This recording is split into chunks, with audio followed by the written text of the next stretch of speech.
பாருங்க சிங்கம், நம்ம ஜிடிஎன் காலேஜோட Pongal celebration 2026 GDN college Pongal celebration.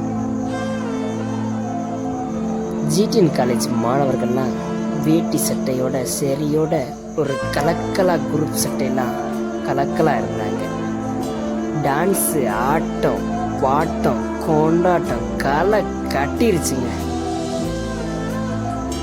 இதில் பாருங்க, கிரவுண்டே அப்படியே குய்யன்னு கூட்டம் எக்கு தைக்க போச்சுங்க. அப்புறம் ஆடிட்டோரியத்தில் பார்த்தீங்கன்னா செந்தில் ராஜலட்சுமிங்கிற ஒரு நாட்டுப்புற பாடகர்கள்லாம் வந்திருந்தாங்க. சிலம்பம் அப்படின்னு எக்கச்சக்கமான கலைகள்லாம் பண்ணியிருந்தாங்க. டான்ஸு பின்னிருச்சுங்க. அப்புறம் பார்த்தீங்கன்னா கருப்பச்சாமி வேஷம் போட்டு அசத்திட்டாங்க. அப்புறம் இதில் எனக்கு ரொம்ப பிடிச்சதுன்னா எல்லாமே தான் பிடிச்சிருந்துச்சு. உங்களுக்கு என்ன பிடிச்சிருந்துச்சுன்னு கமெண்ட் பண்ணுங்கள், பார்ப்போம்.